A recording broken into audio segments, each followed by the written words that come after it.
درس في فرائض الرسالة سورة المائدة تفسير ابن كثير. الحمد لله رب العالمين والصلاة والسلام على أشرف الأنبياء وسيد المرسلين سيدنا محمد وعلى آله وأصحابه أجمعين. اللهم صل على سيدنا محمد وعلى آل سيدنا محمد كما صليت على إبراهيم وعلى آل إبراهيم في العالمين إنك حميد مجيد. أعوذ بالله من الشيطان الرجيم. بسم الله الرحمن الرحيم. يا أيها الرسول بلغ ما أنزل إليك من ربك وإن لم تفعل بلغ ما أنزل إليك من ربك وإن لم تفعل فما بلغت رسالته والله يعصمك من الناس إن الله لا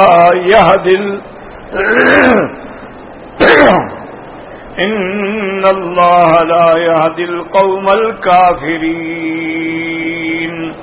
قال المؤلف والمفسر رحمه الله تعالى أدام النفع بعلومه وعلومكم في الدارين آمين. إلى أن قال يقول تعالى مخاطبا عبده ورسوله محمدا صلى الله عليه وسلم باسم الرسالة وآمرا له بإبلاغ جميع ما أرسله الله به وقد امتثل عليه أفضل الصلاة والسلام ذلك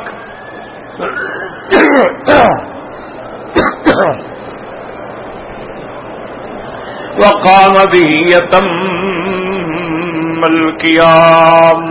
قال البخاری رحمہ اللہ تعالی عند تفسیر هذه الآیہ.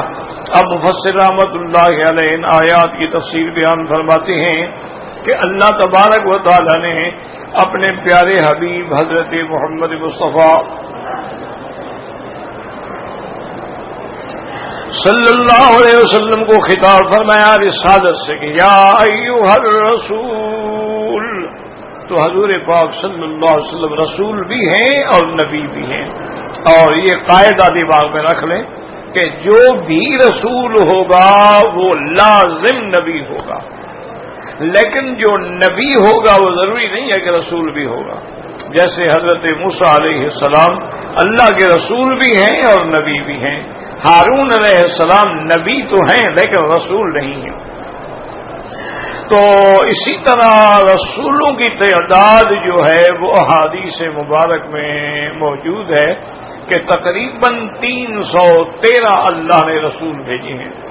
ان میں 5 اولو العزم من الرسل ہیں اور تمام انبیاء کے سردار سب سے افضل، سب سے اجمل، سب سے اکمل حضرت محمد مصطفیٰ صلی اللہ علیہ وسلم ہیں.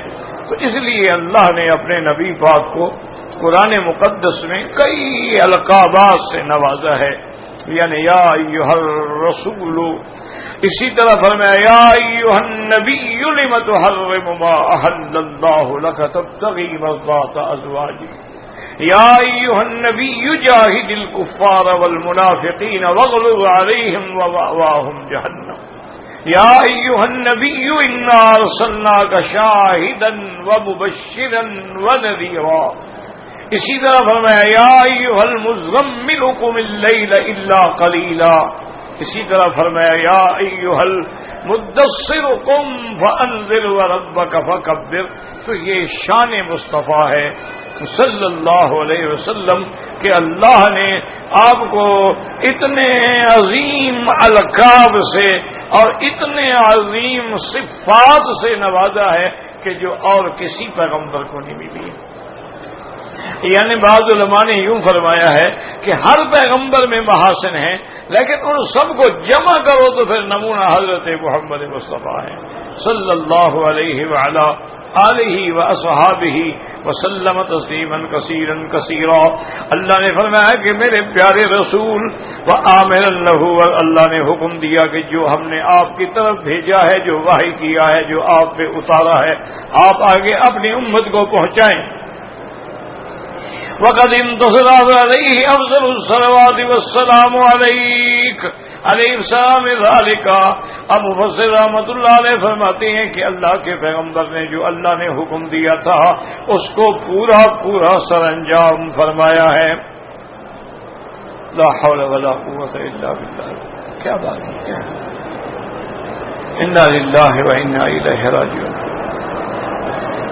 انا للہ وانا الیہ راجعون۔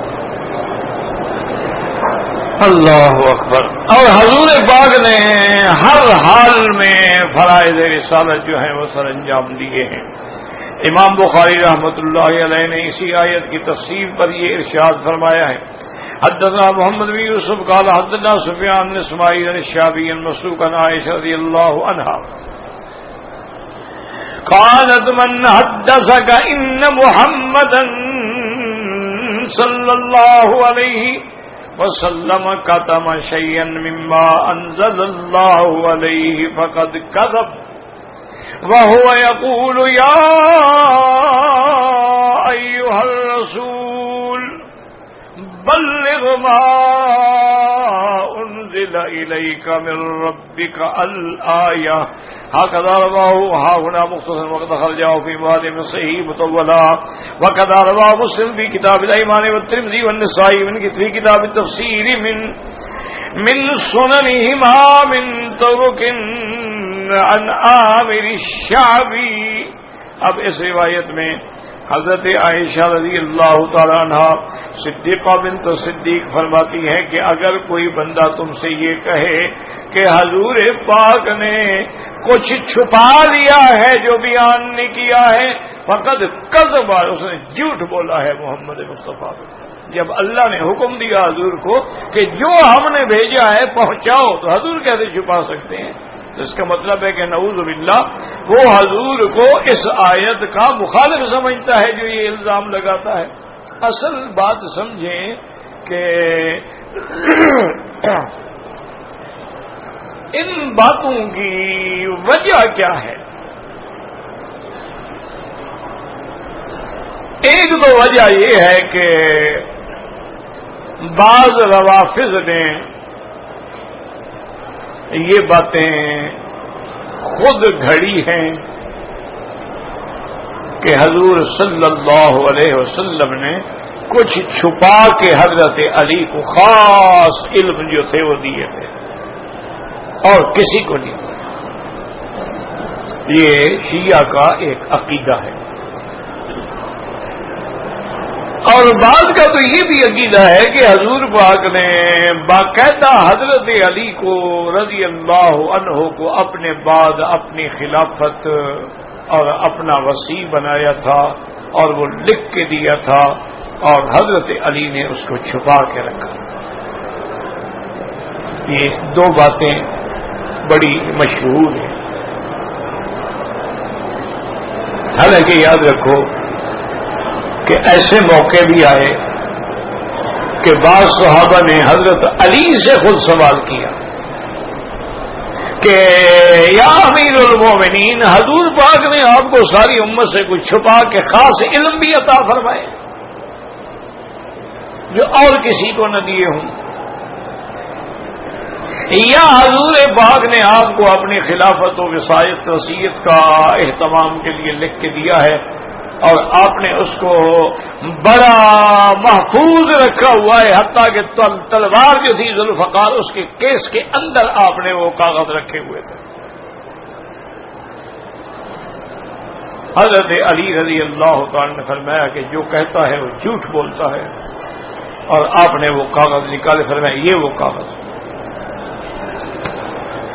آپ نے بتایا کہ اس کے اندر ایک تو میں نے قربانی کے لیے اور زکوٰۃ کے لیے جو جانوروں کی عمر ہے وہ لکھے ہوئے ہیں، کہ کون سا جانور کتنی عمر کا ہو، گائے، بکری، بھینس، اونٹ، یہ سب وہ لکھے ہوئے ہیں.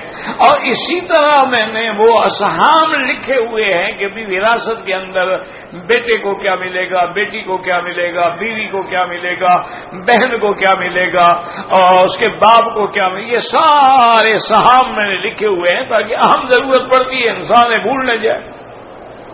ہمیں تو کوئی حضور نے وصیت لکھ کے نہیں دی، اور نہ حضور پاک نے کوئی علوم چھپائے ہیں نعوذ باللہ. تو ایک تو یہ باتیں کی جاتی تھیں جن کا رد حضرت علی نے بھی فرمایا اور بی بی عائشہ نے بھی فرمایا. اور اسی طرح بعض لوگ جو ہیں یہ بات بھی کہتے ہیں کہ حضور صلی اللہ علیہ وسلم کی خدمت میں جب زید بن حارثہ، حضور نے ان کو بیٹا بنایا تھا، یعنی متبنہ تھے، حضور کے بیٹے تو نہیں تھے، وہ تو حارثہ کا بیٹا تھا،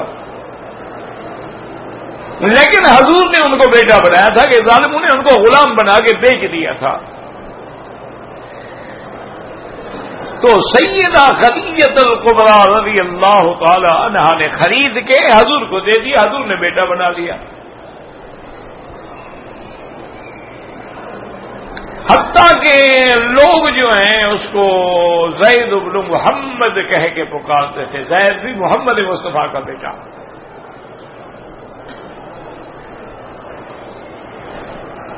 یہ بعد میں اللہ نے قرآن میں حکم نازل فرمایا کہ ادعوہم لآبائہم هو اقسط عند اللہ.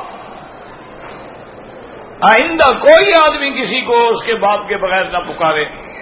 اس نے پالا ہے، پوسا ہے، باپ تو نہیں ہے. جیسے ہمارے ہاں بھی رواج ہے، لوگ بھائی کا بچہ لے لیتے ہیں، کسی کا بیٹا لے لیتے ہیں، یا ہسپتالوں سے جا کے بچے لے لیتے ہیں، تو پھر ان کو اپنا نام دے دیتے ہیں. یہ ناجائز. نہ وہ تیرا بیٹا ہے، نہ وہ تیرا وارث بنے گا،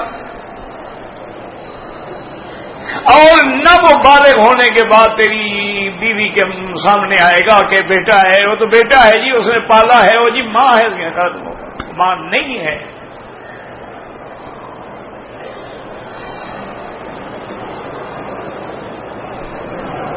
اور یہ حضرت زید جو تھے رضی اللہ عنہ، ان کے والد جو تھے حارثہ، وہ تلاش کرتے کرتے کرتے مکے پہنچے. انہیں پتہ لگا کہ آپ کا بیٹا تو یہاں ہے. انہوں نے آگے دیکھا تو پہچان لیا. پھر باپ باپ ہوتا ہے، بیٹے کو سینے سے لگایا، رونے لگ گئے اور بتایا کہ زید ہم دیکھو کتنے عرصے سے تمہیں ڈھونڈ رہے ہیں. بڑے خوش ہوئے. ان کا باپ بھی تھا اور چاچا بھی ساتھ تھا. حضور صلی اللہ علیہ وسلم کی خدمت میں آئے. انہوں نے آگے کہا کہ یا رسول اللہ، یہ زید جو ہے ہمارا بیٹا ہے، یہ غلام نہیں ہے، یہ تو بچھڑ گیا اور قافلے والوں نے اس کو ساتھ پکڑ لیا اور مکے آگے بیچ دیا. ہم ڈھونڈتے ڈھونڈتے ابھی اس کے پاس پہنچے ہیں. آپ مہربانی کریں، ہمارا بیٹا ہمارے سپرد کریں، ہم اس کو ساتھ لے جائیں.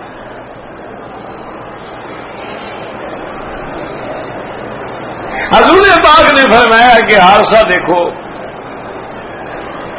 مجھے اللہ نے رحمت للعالمین بنا کے بھیجا ہے، عادل کے لیے بھیجا ہے. میں کسی پہ ظلم نہیں کرتا. میں آپ کے بیٹے کو بلا لیتا ہوں. حضور نے زید کو بلایا، فرمایا دیکھو زید، یہ تمہارا باپ ہے، یہ تمہارا چچا ہے. ہم نے تو تمہیں ویسے اپنے پاس رکھا ہے اور بیٹا بنایا ہے، تو ہمارے حقیقی بیٹے تو نہیں ہو. حقیقی باپ تمہارا موجود ہے، حقیقی چچا موجود ہے، اور میری طرف سے کھلی اجازت ہے کہ تم جانا چاہتے ہو تو جاؤ، میں تمہیں خوشی سے رخصت کروں گا. اور اگر تم نہ جانا چاہو تو میں جبر نہیں کروں گا، تمہاری مرضی.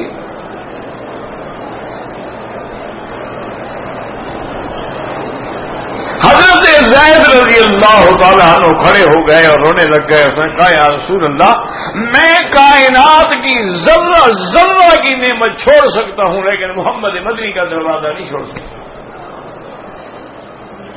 میرا باپ ہے, ٹھیک ہے, چاچا ہے, میں احترام کروں گا, لیکن میں آپ کو چھوڑ کے ان کے ساتھ چلا جاؤں یہ ناممکن ہے. بڑا زور لگایا باپ نے بھی چاچا نے بھی, اور نے کہا اب میں نے حضور کا دروازہ پکڑ لیا ہے, اب میں نہیں چھوڑ سکتا. اور ویسے بھی زید کا فیصلہ جو تھا نا, یاد رکھو, وہ ہر لحاظ سے قوی تھا.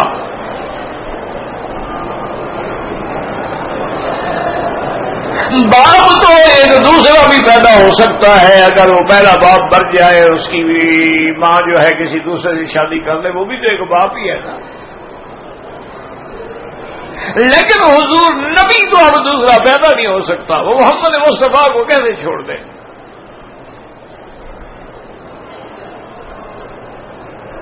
یعنی اس کا فیصلہ جو تھا اس کی عقل مندی کی بھی کمال ہے. اور نے کہا کہ میں اللہ کے نبی کو کیسے چھوڑوں.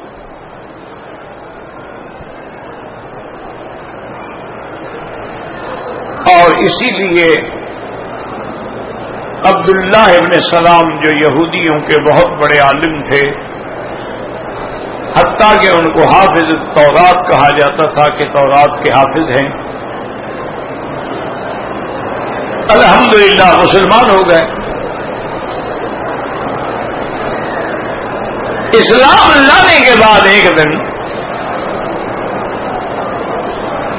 امیر المومنین سیدنا عمر رضی اللہ تعالی عنہ نے فرمایا کہ عبداللہ ابن سلام مجھے ایک بات بتاؤ, اب تو تم مسلمان ہو, ہمارے بھائی ہو, اس میں کوئی شبہ نہیں, اب تو تم صحابی رسول اللہ ہو,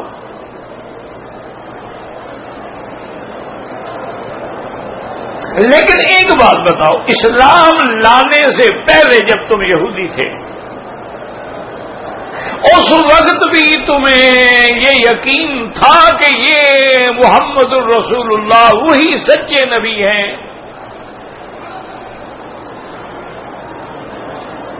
یا متذبذب تھے آپ؟ تو حضرت عبداللہ بن سلام مسکرائے اور فرمایا امیر المومنین واللہ نشک کو بھی اولادنا, ہمیں اپنی اولاد میں تو شک ہو سکتا ہے, محمد مصطفیٰ میں کوئی شک نہیں تھا.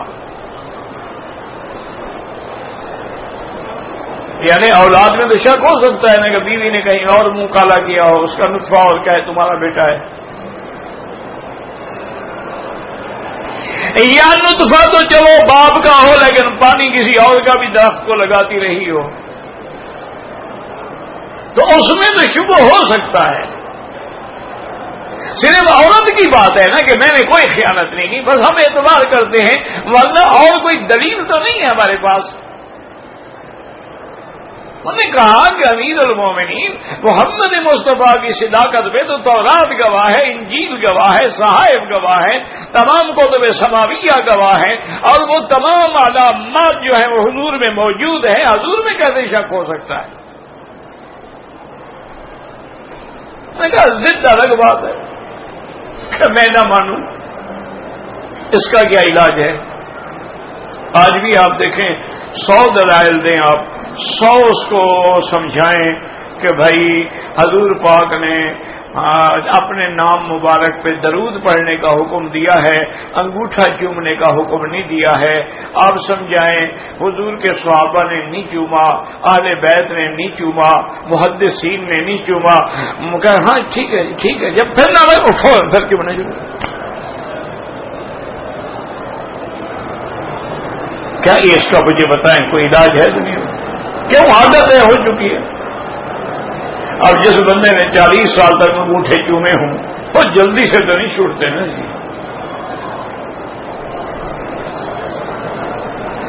اور پھر پتہ نہیں یا تو ان پہ اللہ کی کوئی ناراضگی ہے کہ اللہ نے عقل چھین لیا ہے. بھئی انگوٹھے تم اپنے چومتے ہو تو حضور کو کیا فائدہ پہنچتا ہے؟ یہ کون سا احترام ہے؟ تو تم بیوی کو چومنے کے بجائے اس کے سامنے انگوٹھے چوم لیا کرو، بس بوسہ ہو گیا۔ یہ کیا ہے؟ عقلن نقلن کوئی دلیل ہے یا تو یہ بالکل بے عقل ہے یا اللہ کا غضب ہے، ان پر مہر لگ گئی ہے، حق بات سمجھ نہیں آتی ان کو۔ یہ اس سٹیج پہ پہنچ گئے ہیں کہ سواء علیہم انذرتہم ام لم تنذرہم لا یؤمنون، کہ میرا مدنی برابر ہے، ان کو ڈراؤ نہ ڈراؤ یہ نہیں مانیں گے۔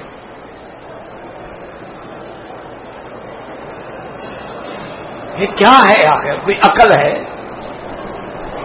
کوئی دلیل ہے؟ لیکن نہیں، ضد ہے۔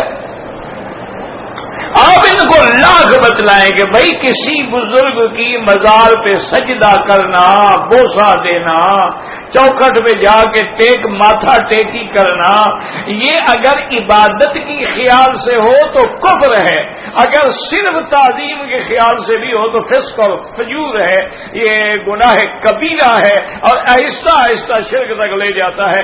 آپ سارا قرآن ان کو سنا ڈالیں کہ بھی اللہ قرآن میں کہتے ہیں کسی کو سجدہ نہ کرو، واسجدوا للہ الذی خلقہن ان کنتم ایاہ تعبدون، اور حضور پاک نے فرمایا لو کنت آمرا، اگر میں حکم دیتا کہ کوئی کسی کو سجدہ کرے، میں بیوی کو حکم دیتا کہ اپنے خاوند کو سجدہ کرے، لیکن اس کو بھی میں حکم نہیں دیتا اللہ کے سوا، چونکہ سجدہ کسی کو جائز نہیں ہے۔ اور صحابہ نے، اہل بیت نے، ازواج نے، کسی نے بھی کبھی حضور کو سجدہ نہیں کیا، اور حضور کی وفات کے بعد کسی نے قبر پہ سجدہ نہیں کیا۔ آپ لاکھ دلائل دیں، وہ کہے گا صحیح، بس ٹھیک ہے، آپ ٹھیک کہتے ہیں، قرآن تو سچا ہے، لیکن ہمارا باپ دادا سجدہ کرتا تھا، صحیح ہم بھی تو کریں گے نا۔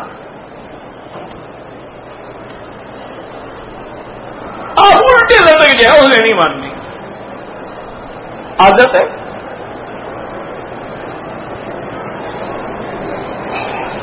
تو اس لیے ہمیشہ یاد رکھیں کہ جب تک اللہ راضی نہ ہو بات سمجھ آ ہی نہیں سکتی۔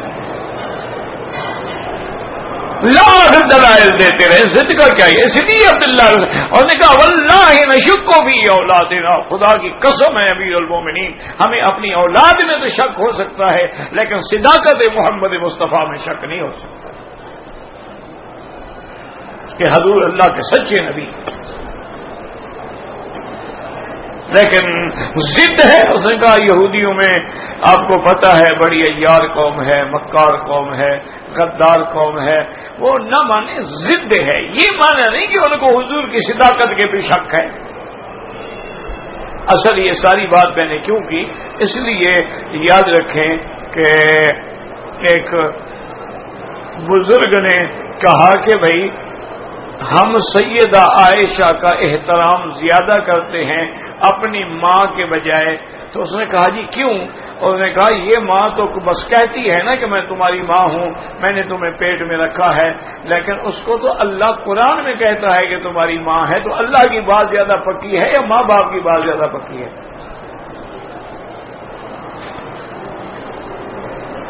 وہ تو اللہ نے قرآن میں فرمایا ازواجہ امہاتہم، میرے نبی کی بیویاں تمہاری مائیں ہیں۔ تو جب اللہ نے کہہ دیا کہ تمہاری مائیں ہیں تو بات ختم ہو گئی۔ تو اس لیے حضرت زید نے کیسے فیصلہ کیا؟ اس نے کہا کہ یہ تو باپ کی بات ہے نا، اور یہاں محمد مصطفیٰ ہیں، اور ایک پلڑے میں نبی ہو اور ایک پلڑے میں ساری کائنات ہو، تو میں تو ساری کائنات کو چھوڑ سکتا ہوں، محمد مصطفیٰ کو نہیں چھوڑ سکتا۔ حضور نے فرمایا اس کے باپ سے حادثہ سے، دیکھو بھئی اب ہم نے، انہوں نے کہا یا رسول اللہ آپ نے کوئی زیادتی نہیں فرمائی، آپ نے انصاف فرمایا، اب ہمارا بیٹا نہیں جانا چاہتا تو ہم کیا کریں؟ پھر حضرت کے پاس حادثہ بھی رہنے لگ گئے اپنے بیٹے کی محبت میں۔ تو حضور پاک نے پیغام دے کر اپنی پھپھی کی بیٹی بی بی زینب سے حضرت زید کا نکاح کرایا تھا، وہ بی بی نہیں مانتی تھی۔ لیکن جب حضور کا پیغام پہنچا تو اس نے کہا اب اللہ کے نبی کا پیغام ہے، اس کو تو میں انکار نہیں کر سکتی، ورنہ میں زید سے شادی کرنا نہیں چاہتی۔ زید میرے برابر کا آدمی نہیں ہے، میں خاندان قریش و بنو ہاشم سے ہوں، لیکن اب اللہ کے نبی کا حکم تھا، نکاح ہو گیا۔ جب نکاح ہو گیا تو میاں بیوی کی بن نہ سکی، اسی لیے حکم ہے کہ جب بھی شادی کرو دونوں برابر ہوں۔ اگر لڑکی عالمہ ہے تو خاوند بھی عالم تلاش کرو، اگر لڑکا عالم ہے تو اس کی بیوی جو ہے وہ بھی کوئی فلم ایکٹر نہیں، کوئی عالمہ تلاش کرو۔ اگر لڑکا متقی پرہیزگار ہے تو لڑکی بھی کوئی متقی یا پرہیزگار تلاش کرو۔ الطیبات للطیبین والطیبون للطیبات، اللہ کا فیصلہ ہے، پاکیزہ مرد پاکیزہ عورتوں کے لیے، پاکیزہ عورتیں پاکیزہ مردوں کے لیے ہوتی ہیں۔ الخبیثات للخبیثین والخبیثون للخبیثات، اور گندی عورتیں گندے مردوں کے لیے اور گندے مرد جو ہیں گندی عورتوں کے لیے ہوتے ہیں، اس لیے تلاش کیا کریں۔ ایک اتفاق ہو جاتے ہیں کبھی کبھی، اولیاء اللہ کے گھر میں بھی غلط بیوی آ جاتی، کبھی نبی کے گھر میں حضرت لوط علیہ السلام، حضرت نوح علیہ السلام کے گھر میں بھی کافرہ بیویاں آ گئیں، فرعون جیسے ظالم کے گھر میں بی آسیہ جیسی پاک بیوی آ گئی، یہ اتفاق ہے، لیکن حکم یہی ہے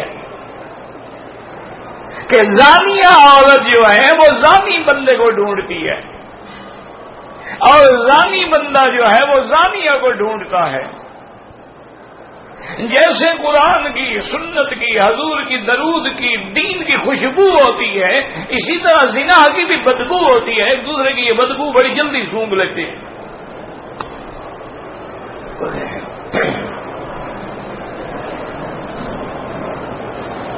تو اس لیے کوشش یہی کیا کریں کہ کفر ہو، برابر کا رشتہ ہو۔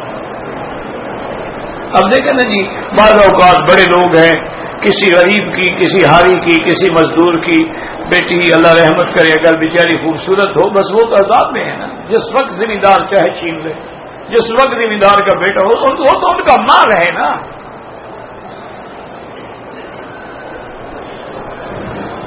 اور اللہ کا انتقام دیکھو، جاگیرداروں، ذمہ داروں، جو تم غریبوں کی لڑکیاں اٹھاتے ہو، تمہاری بیویاں بیٹیاں نوکروں سے برا کراتی ہیں، تم پر بھی اللہ کا اس طرح غضب آتا ہے۔ تمہارے گھروں کے اندر، تمہارے کمروں کے اندر، تمہارے پلنگوں کے اندر تمہارے نوکروں سے زنا ہوتا ہے، اللہ بدلہ نہیں لیتے۔ غریب کی بیٹی جو ہے وہ اللہ کی بندی نہیں ہے، جو چاہے اٹھا لے۔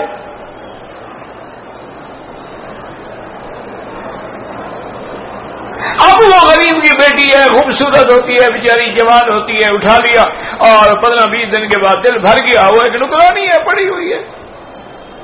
کیوں؟ نے کہا یہ کو ہمارے برابر کی تھوڑی ہے، اس کو ایٹیکیٹ ہی نہیں آتے، اس کو کپڑے پہننے کا طریقہ ہی نہیں آتا، بات کرنے کا طریقہ ہی نہیں آتا، ٹیبل پہ کھانا لگانے کا طریقہ ہی نہیں آتا، مہمان آئے تو ان کو انٹرٹین کرنے کا طریقہ ہی نہیں آ رہا، بس خوبصورت تھی، اس کی کنواری تھی، ہم نے اپنا فائدہ اٹھا لیا ہے، اب پڑی رہے، نہ اس کو کوئی وارث بنائے گا، نہ میرا، اس سے اولاد بھی ہو جائے تب بھی وارث نہیں بنائے گا۔ یہ جو تمہارے سرمایہ دار، جاگیردار، زحل دار، یہ پتہ ہے تمہیں اس کا معنی آتا ہے تمہیں؟ دار کا معنی ہوتا ہے پھانسی، یعنی یہ پھانسی لگنے کا قابل ہے۔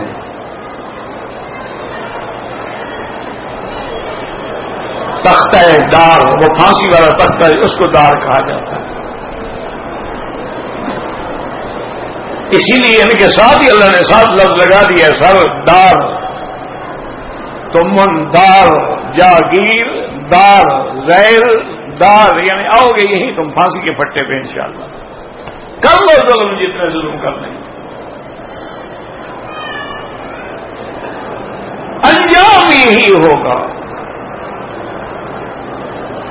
تو اب بی بی زینب جو ہے وہ اکثر اپنے خامند کو کہہ دیتی کہ میں نے تو سرکار کا حکم مانا ہے ورنہ تم سے میں نکاح کرتی، تمہارا پتہ ہی نہیں کہاں سے آئے ہو.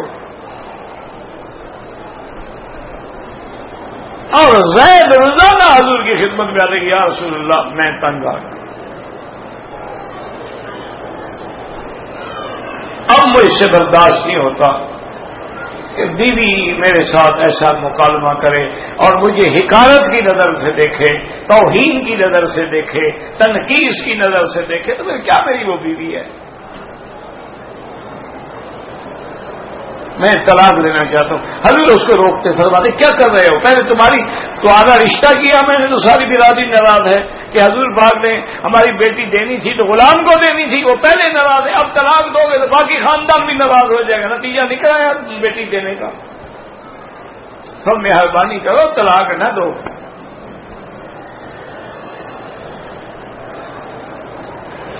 لیکن حضرت زید ایک دن آئے، انہوں نے کہا حضور بس میرے صبر کی انتہا ہو گئی ہے، انی طلق ہوا، میں نے طلاق دی.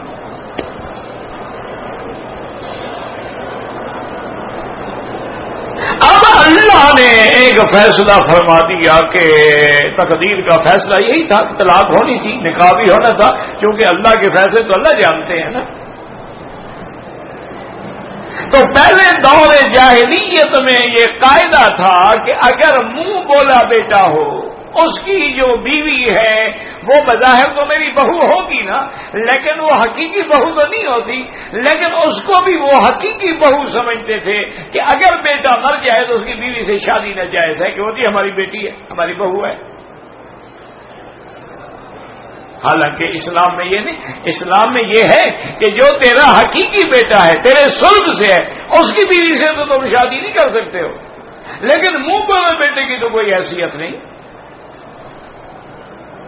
اب اللہ نے حکم دیا حضور کو، اسی میں وہ لفظ ہے جو میں سارا اتنی طویل میں نے محنت کی ہے بات سمجھانے کے لیے.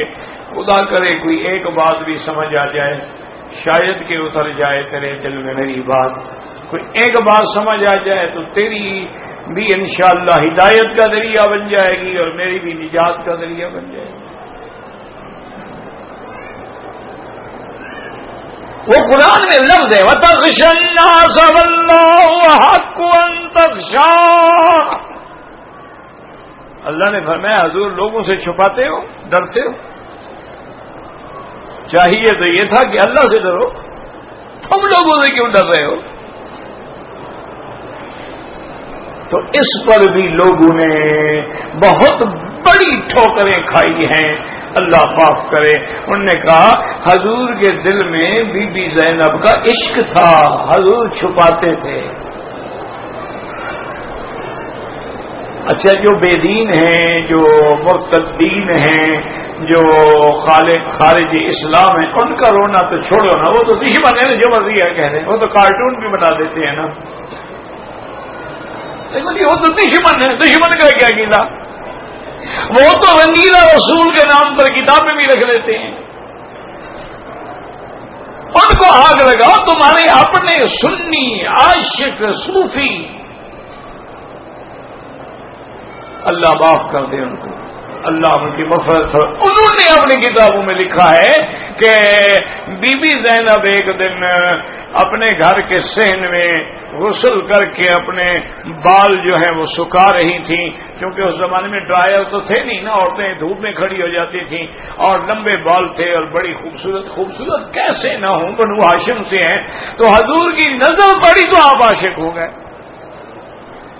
اس لیے اب حضور چاہتے تھے کہ زید سے کہیں کہ طلاق دے دو، لیکن اشاروں سے بات تو کرتے تھے لیکن چھپاتے تھے. وہ عشق اندر چھپا رہے تھے. نعوذ باللہ ثم نعوذ باللہ. اللہ لکھنے والوں کو معاف کر دے بس، اور کیا کہہ سکتے، کیونکہ بڑے لوگ ہیں نا، میں نام لوں گا تو تم حیران ہو جاؤ گے. غلطیاں بڑے لوگ کرتے ہیں نا، چھوٹے میرے جیسے جاہل کیا غلطی کریں گے. بڑے لوگ دریا میں ڈوبتے ہیں نا، بڑے بڑے شاہ سوار گھوڑوں سے گرتے ہیں نا. جس نے کبھی گھوڑے کی لگام کو بھی ہاتھ نہ لگایا ہو وہ مٹی گرے گا.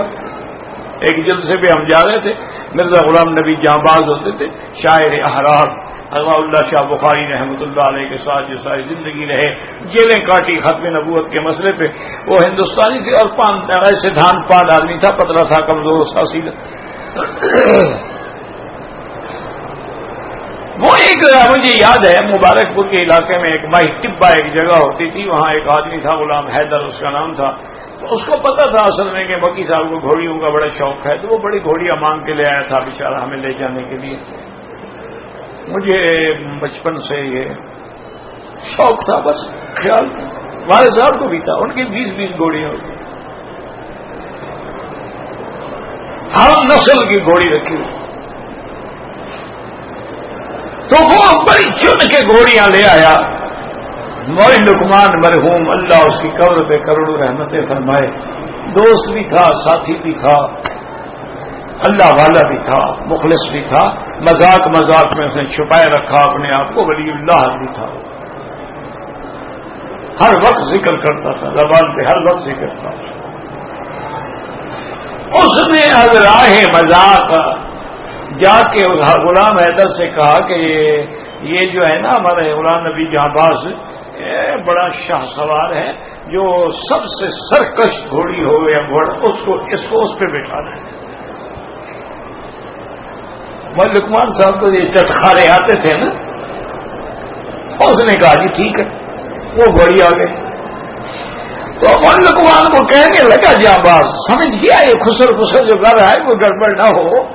تو کہنے لگا کہ مولانا لقمان میں تمہارے ساتھ گھوڑی پہ بیٹھ جاؤں, تمہارے پیچھے. یار چھوڑو یار, عجیب بات نہیں ہے جہاں باز, یہاں رواج ہے پیچھے بیوی بیٹھتی ہے خاوند کو پکڑ کے.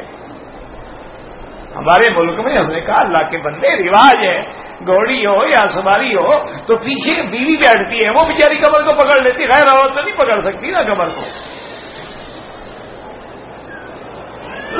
کیا کہیں گے لوگ, تم میری بیوی ہو. رہنا گھوڑی پہ بیٹھو, شان سے لگام پکڑ کے ماشاءاللہ خیر اس کو چڑھایا, اور اس نے جناب ابھی پاؤں رکھا, گھوڑی اچھلی. تو غلام نبی صاحب نے شکر ہے کہ پاؤں رکھا, میں نہ پھنسا, وہاں جا پڑے. کہیں ٹوپی پڑی ہے اور حضرت جناب ایک کمر پکڑ کے کھڑا ہے. کہتا ہے مولوی مکی ایک حیدر تھا جس نے خیبر کا در توڑ دیا تھا, یہ بدبخت جس نے میری کمر توڑ ڈالی. یہ بھی حیدر ہے, یہ بھی حیدر ہے جس نے دعوت دی ہے. ایک وہ حیدر تھا جس نے خیبر کا دروازہ توڑ دیا, ایک یہ حیدر ہے بدبخت میری کمر توڑ ڈالی. مولانا لقمان مرحوم ہنس کے اب آئے. میں نے کہا اچھا ایسا کرو, چلو چھوڑو, لوگ بیوی سمجھے کچھ سمجھے. میرے سے کہتا ہے حضرت میں پیدل جاؤں گا, اب میری گھوڑی پہ بیٹھوں گا. تو پھر بڑی مشکل سے حضرت کو ہم نے سائیکل پہ سوار کرایا. تو بہرحال میرے کہنے کا مقصد یہ تھا کہ شاہ سوار گرتے ہیں نا جی, تو ان لوگوں نے بڑی غلطی کی ہے. اللہ کے بندے, اگر اللہ کا نبی بھی کسی عورت کی زلفیں دیکھ کے عاشق ہو جاتا ہے تو پھر ہمارا کیا قصور ہے؟ پتہ نہیں ان کو لکھتے ہوئے ان کا ہاتھ بھی نہیں تھرایا. اور کیا کہہ رہے ہو کہ حضور نے اچانک دیکھو, حضور کی پھوپھی کی بیٹی ہے شریف آدمی, حضور تو بچپن سے اس کو دیکھ رہے ہیں, ان کا تو بچپن کٹھے گزرا ہے کھیلتے ہوئے. حضور نے اچانک دیکھ لیا, کیا مطلب ہے اچانک دیکھ لیا؟ اتنی بڑی غلطیاں کر جاتے ہیں, نام بڑے ہیں, ہم بات بھی نہیں کر سکتے, بس دعا کر سکتے ہیں کہ اللہ ان کی مغفرت کر. پتہ نہیں وہ خود بیچارے کسی عشق کی مار میں بیٹھے ہوں گے, لکھ بیٹھے. اب جب اللہ فلما قضى زید منها وطرا زوجناكها, اللہ نے فرمایا میرے مدنی جب زید نے اپنی حاجت پوری کر لی تو ہم نے تیرا نکاح بھی زینب سے کر دیا. لِكَيْ لَا يَكُونَ عَلَى الْمُؤْمِنِينَ حَرَجٌ، تاکہ قیامت تک یہ قانون لوگوں کو سمجھ آ جائے کہ حقیقی بیٹے کی بیوی اور ہوتی ہے اور منہ بولے بیٹے کی بیوی اور ہوتی ہے۔ حقیقی بیٹے کی بیوی سے نکاح نہیں ہو سکتا اور منہ بولے بیٹے کی بیوی سے نکاح ہو سکتا ہے۔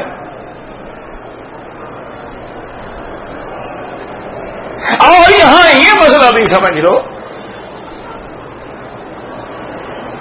اگر کوئی لڑکی ہے اس عورت سے من نسائکم اللاتی کنتم دخلتم بہن، یعنی آپ نے کسی عورت سے شادی کی، اس کی پہلے شوہر سے بیٹی ہے، اب اگر یہ اس کی بیٹی سے شادی کرنا چاہے، اللہ فرماتے ہیں اگر اس کی ماں سے تمہارا نکاح ہونے کے بعد تم جماع کر چکے ہو تو اب یہ بیٹی تم پہ حرام ہے۔ وَإِن لَّمْ تَكُونُوا دَخَلْتُم بِهِنَّ فَلَا جُنَاحَ عَلَيْكُمْ، اگر تم نے بات چیت تو کی لیکن نکاح نہیں ہوا، جماع نہیں ہوا، اب اس لڑکی سے تم نکاح کرنا چاہو تو جائز ہے۔ وَرَبَائِبُكُمُ اللَّاتِي فِي حُجُورِكُم مِّن نِّسَائِكُمْ، اللہ تیرا قرآن 100 جان بھی تیرے قرآن کے ایک کلمے پہ قربان ہو، ایک ایک لفظ نہیں چھوڑا نا اللہ نے قرآن میں، ہر مسئلہ بتا دیا۔ اللہ اکبر اللہ اکبر۔ اب تو جناب پڑھے لکھے لوگ ہیں، انا للہ و انا الیہ راجعون، میں کیا کہہ سکتا ہوں، بات چیت ایک سے ہوگی، نکاح دوسرے سے کر لیں گے۔ لا حول ولا قوت لا حول ولا قوت الا باللہ۔ یاد رکھو، اگر کوئی آدمی تجھ سے تیری بیٹی کے لیے خطبہ کرے، یعنی پرپوز جسے کہتے ہو نہ کرے، رشتہ مانگے، اور ابھی تمہاری بات چیت چل رہی ہو، جب تک یہ خطبہ ختم نہ ہو تم دوسری جگہ اپنی بیٹی کا نکاح نہیں کر سکتے ہو۔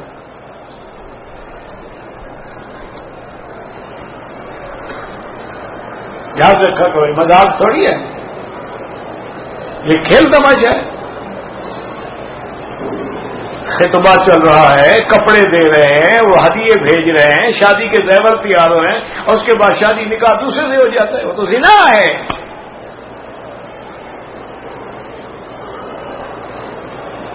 سارے فتاوا کھول کے دیکھو، بعض علماء حنفیہ نے کہا ہے کہ وعدہ نکاح ہے، لیکن انہوں نے بھی یہ کہا ہے کہ انہ عاصم و عاصم للہ ولرسولہ، گناہ گار ہے، اللہ کے رسول کا نافرمان ہے۔ کہ حضور کی حدیث ہے لا خطبۃ علی خطبۃ اخی، اگر ایک بھائی نے کہیں رشتے کے لیے کہا ہے تو تم جا کے پیغام نہ دو جب تک کہ وہ ختم نہ ہو۔ تو اگر خطبے پہ خطبہ کرنا حرام ہے تو نکاح کرنا کیسے حلال ہو گیا؟ پتہ نہیں کیا ہو جاتا ہے لوگوں کو۔ انا للہ و انا الیہ راجعون، بس یہ کہہ سکتے ہیں اور کیا کہہ سکتے ہیں۔ حضور نے کوئی عشق نہیں چھپایا تھا، وہ یہ چھپا رہے تھے کہ تم طلاق نہ دو، تم طلاق نہ دو، یہ بات راز میں تھی، یہ نہیں کہ نعوذ باللہ عشق تھا۔ اللہ نے بتایا آپ ایسی بات کبھی کیوں ڈر رہے تھے؟ کہہ دینے میں ٹھیک کریے رکھتے داروں کو، واقعت نہ ہو کسی عورت کی، طلاق دے دو، یہ کیا ہے کہ لٹکا کے رکھو۔ ہمارے ہاں جیسے رواج ہے نا ہندو والا کہ میاں بیوی کے 2 سال ایک کو شکل بھی نہ دیکھے، ہاں جی نکاح تو ہے نا اس کا، لعنت ہے ایسے نکاح پہ۔ کیا نکاح ہے؟ نکاح اس کا ہے، سوتی کسی اور کے ساتھ ہے، وہ یہ نکاح ہے؟ یا چلو پاک بات عورت ہے تو معلقۃ بین السماء والارض، تم نے اس کو آسمان و زمین کے درمیان میں لٹکا کے رکھا ہے، یہ کیا ہے؟ فَأَمْسِكُوهُنَّ بِمَعْرُوفٍ أَوْ سَرِّحُوهُنَّ بِمَعْرُوفٍ، یا رکھتے ہو تو شرافت سے رکھو، چھوڑتے ہو تو طلاق دے دو۔ یہ تھوڑا تماشا ہے، وہ بیٹھی ماں باپ کے گھر ہے، بیوی تیری ہے۔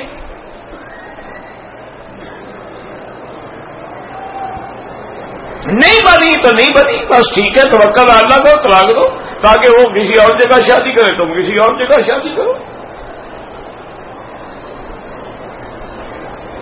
تو اب حضور پاک نے اللہ کے حکم پر پیغام بھیجا بی بی زینب کو کہ میں تم سے نکاح کرنا چاہتا ہوں۔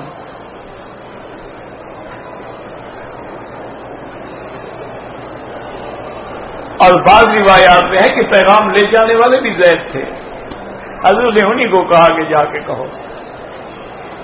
جب طلاق ہو گئی اب وہ اجنبی ہے۔ تو بہرحال جب بی بی زینب کو پیغام ملا کہ حضور نے خطبہ کیا ہے، حضور نکاح کرنا چاہتے ہیں، اللہ اکبر، میری بیٹی یہ دیکھو یہ ایمان ہے۔ انہوں نے کہا میرے حضور کو سلام، انی استخیر اللہ، میں پہلے استخارہ کر کے اللہ سے رائے لے لوں، اس لیے بغیر استخارے کے خبردار کبھی نکاح نہ کیا کرو، کبھی شادی نہ کیا کرو، کبھی تجارت نہ کیا کرو، کبھی شراکت نہ کیا کرو، کبھی کوئی ذمہ داری نہ کیا، پہلے استخارہ، 2 رکعت پڑھو اور دعا مانگو، بس کوئی لمبی چوڑی بات تھوڑی ہے۔ اور یہ مسئلہ بھی میں عرض کر دوں شاید تمہیں سمجھ آ جائے۔ یہ لوگ آج کل کہتے ہیں حجی میں نے پیر صاحب سے کہا ہے استخارہ کر دیں، فلاں بزرگ سے کہا، یہ بالکل خلاف سنت ہے۔ جس کا مسئلہ ہے وہ استخارہ کرے، کوئی دوسرا کیوں کرے، نو کرے تمہارا، خود استخارہ کرو، نہیں آتا دعا لے لو پڑھ لو۔ آج کل تو خیر بڑا مسئلہ ہی کوئی نہیں ہے، موبائل میں اس کو فیڈ کر دو، دیکھ کے پڑھ لو۔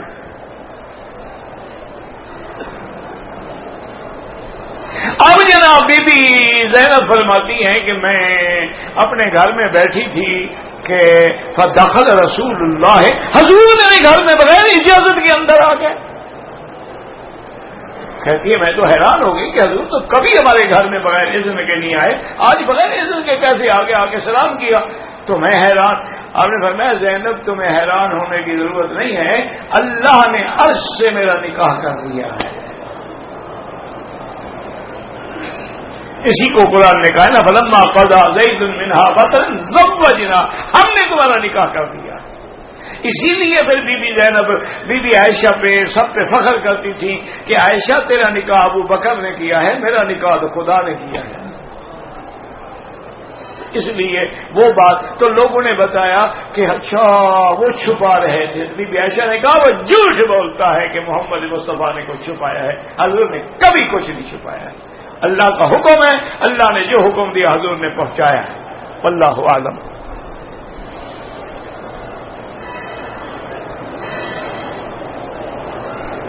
تبلیغ میں ہم دل کو ثواب زیادہ ملتا ہے، کروڑوں بھی مل سکتا ہے۔ دیکھو نا حرم میں نماز کا 1 لاکھ ہے، لیکن پیدل حج پہ جاؤ تو 700 حرم کی نیکی ہے، 7 کروڑ ہو گیا۔ وہ کیوں بڑھ گیا؟ اللہ کے بندے دین تعلیم دینا جو تو فریضہ ہے، وہ تو فرض ہے۔ میرے بھائی کو 14 سال سے اولاد نہیں ہوتی، پہلے ٹیسٹ کراؤ، چیک اپ کراؤ، علاج کرو، اور پھر سورت یوسف میاں بیوی پڑھ کے اللہ سے دعا کیا کریں۔ واسطے سے دعا نہیں مانگی جاتی، دعا سیدھی اللہ سے مانگو، ادعونی استجب لکم، اللہ فرماتے ہیں کہ مجھ سے مانگو میں تمہاری اجیب دعوت الداعی اذا دعان، جب پکارنے والا پکارتا ہے میں سنتا ہوں۔ علماء کا محبت کیسے پیدا ہوگی؟ علم پڑھو گے تو پیدا ہوگی، قرآن پڑھو گے تو پیدا ہوگی۔ قل هل يستوي الذين يعلمون والذين لا يعلمون، اگر حضور سے محبت ہوگی تو پھر علماء سے بھی ہوگی، العلماء ورثۃ الانبیاء۔ ہجڑے کا بھی جنازہ ہوتا ہے، بالکل ہوتا ہے، اس کا بھی دیکھا جائے گا کہ اگر پیشاب کرنے کی جگہ عورت کی طرح غالب ہے تو عورت سمجھ کے پڑھا جائے گا، اور مرد کی طرح ہے تو مرد سمجھ کے پڑھا جائے گا۔ وہ کلمہ پڑھ مسلمان ہیں، جنازہ کیوں نہیں پڑھا جائے گا؟ داڑھی مڈانے والا فاسق و فاجر ہے، باقی اللہ کی مرضی جتنا سزا دے۔ بہرحال گزارش یہ ہے کہ ٹیلی فون پہ اگر کریں رابطہ تو یا تو یہاں جیسے رات کے 10 بجے کا وقت ہوتا ہے اس وقت کریں، یا صبح آپ کے دن میں 4 بجے آپ کے ملک میں ہوتے ہیں، یہاں 2 ہوتے ہیں، اس وقت کریں گے ٹیلی فون تو انشاءاللہ میں اٹھا لوں گا۔ حرم میں مرد بھی ہیں، عورتیں راستے میں بیٹھ جاتی ہیں، ان کو سمجھائیں، آپ عورتوں کو سمجھائیں کہ نماز کے لیے راستے میں نہ بیٹھیں تاکہ لوگ ان کے اوپر نہ گزریں، ایک طرف ہو جائیں۔ اگر طواف کے دوران میں پہلے 3 چکروں میں رمل نہیں کیا کوئی بات نہیں، ثواب نہیں ہوا، جرمانہ کوئی نہیں۔ آج فجر کی نماز میں سورت سجدہ تلاوت کی سنت ہے، تو بعض لوگ جو ہے رکوع میں چلے گئے، سجدے میں نہیں گئے، جو رکوع میں چلے گئے ان کی بھی نماز ہو گئی، جو رکوع میں نہیں گئے کھڑے رہے وہ نماز دوبارہ پڑھیں۔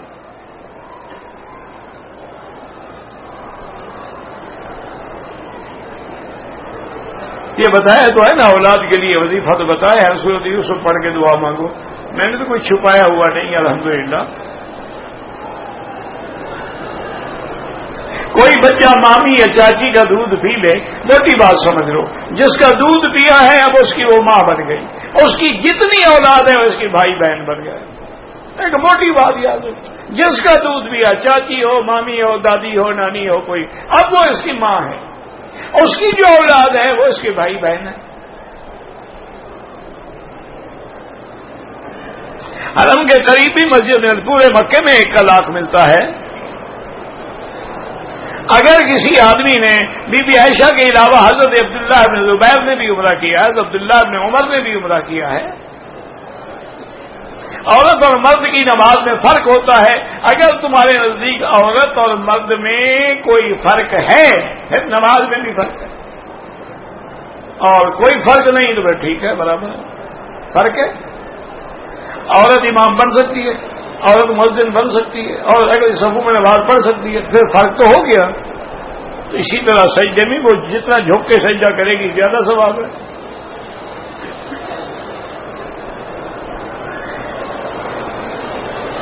آج زمانے میں تبلیغی جماعت پوری دنیا میں جا رہی ہے، بالکل شرکت کریں، آپ بھی جائیں۔ بار بار جب عمرہ کریں تو عمرے کے احرام کو دھونا چاہیے، کیونکہ عمرہ کرنے سے احرام پلید ہو جاتا ہے۔ خدا کا خوف کرو یار، کیوں دو؟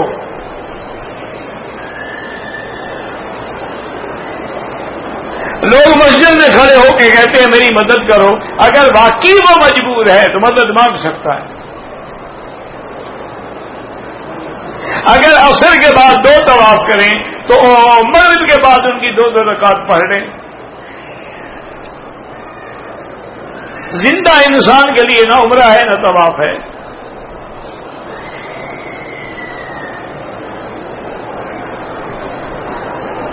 ایک عورت 30 آدمیوں کو جمع کرتی ہے، ان سے رقم وصول کر کے پہلے پورا خود لے کے عمرہ کرتی ہے، پھر ہر ماہ پورا نکالتی، اگر اتفاق ہے ان کا اسی بات پر تو پھر جائز ہے۔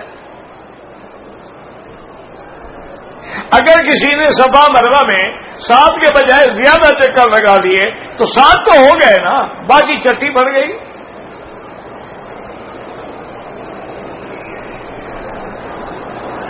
بیٹے کے رشتے کے لیے استخارہ میں نے بتایا نا بھائی، دعائے استخارہ کوئی کتاب لے لو، اس میں لکھا ہوا ہے۔ میں میڈیکل تعلیم میں ٹیسٹ دے رہی ہے بچی، تو اس کے لیے رب اشرح لی صدری اور سورۃ النشرہ پڑھا کریں۔ سجدہ تلاوت میں جو سجدے میں گئے ٹھیک ہے، رکوع میں گئے ان کی بھی نماز ہو گئی، جو کھڑے رہے وہ دوبارہ نماز پڑھیں۔ 1400 سال گزر گئے، ان کو پتہ نہیں ہے کہ یہ سورۃ سجدہ ہے۔ مجھے بہت غصہ آتا ہے، کمزور پہ آتا ہوگا، آپ سے بڑے پہ نہیں آتا ہوگا کبھی۔ ذرا اپنے سے طاقتور پہ غصہ کر کے دیکھو نا، 2 رکھے گا انشاءاللہ سارا بلڈ پریشر نکل جائے گا۔ یہ غصہ بڑا سمجھدار ہے، ہمیشہ کمزور پہ آتا ہے۔ ٹھنڈا پانی پیو اور کیا کرو گے؟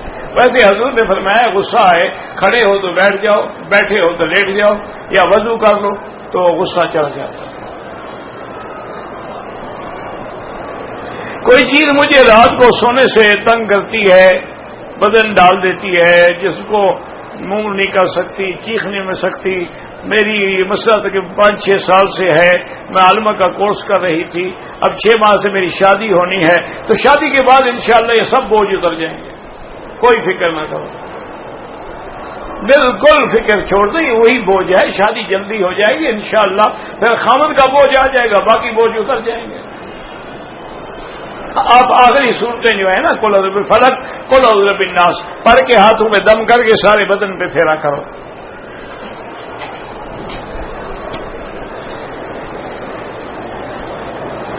کوئی فرق نہیں ہے. اللہ پاک بھی صلوات بھیجتے ہیں, اللہ کے ملائکہ بھی, کوئی فرق تو کوئی نہیں ہے. میری شادی کو 10 سال ہو گئے, میرا خاوند دوسری شادی کرنا چاہتا ہے, کوئی وظیفہ بتائیں کہ شادی نہ کرے. میں اسلام کے خلاف وظیفہ بتاؤں؟ جب اس کو 4 شادیاں کرنے کا حق ہے تو میں کون ہوں وظیفہ بتلانے والا؟ تم انسان کی بندی بن جاؤ تو کبھی وہ دوسری شادی نہیں کرے گا. پہلی بیوی جب تک ذلیل نہ کرے کبھی خاوند دوسری شادی نہیں کرتا. جب گھر کی روٹی سے بھوک مر جائے باہر آ کے کسی نے جخ مارنا ہے. گھر میں محفل میلاد کرانا بدعت ہے.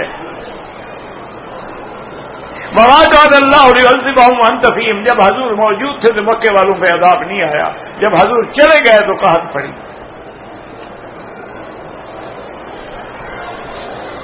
شرک و بدعت کے لیے کوئی کتاب مل سکتی ہے نا؟ شرک و بدعت کے لیے یا خلاف؟ 12 سینکڑوں کتابیں ہیں. کل جمعرات کرنا بدعت ہے.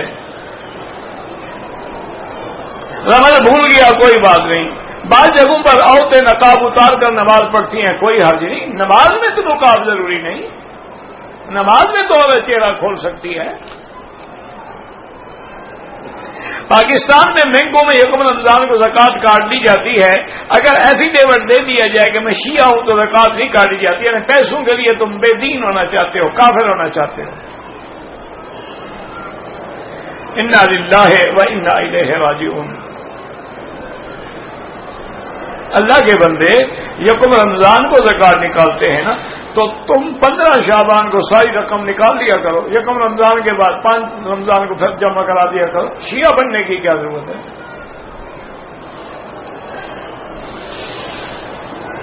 ثواب کی نیت سے کل خانی, جمعرات, چیلم, برسی سب حرام ہے. ثواب ہوتا تو صحابہ کرتے, ثواب ہوتا تو اہل بیت کرتے.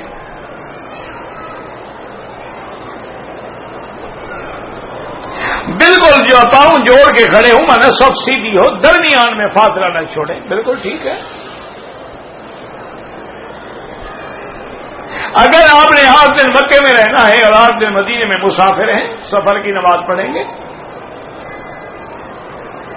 عورتیں یہاں جو ہیں وہ مردوں کی طرح پڑھتی ہیں, وہ بھی ہو جاتی ہے. افضل یہ ہے کہ دونوں ٹانگیں ایک طرف نکال کے زمین سے مل کے نماز پڑھے. ایک آدمی نے طواف کیا, نفل بھی پڑھے, لیکن صفا مروا نہیں دوڑا, سر مڈا دیا, دم پڑ گئی. اگر دوسری دفعہ عمرہ کیا ہے اور بال نہیں کٹوائے, دم پڑ گئی, بال بھی کٹوائے, دم بھی ادا کرے.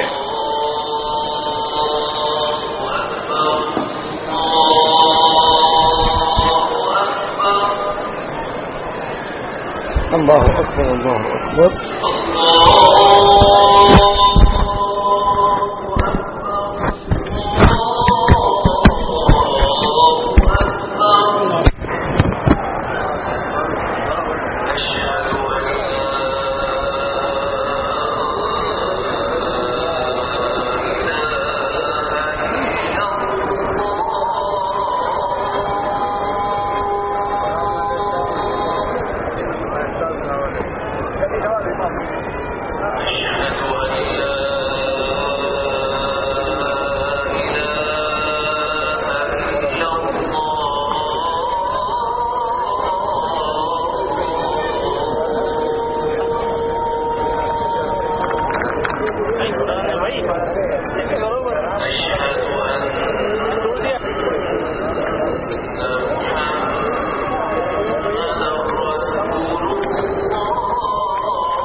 شریف اللہ ٹھیک ہے نا.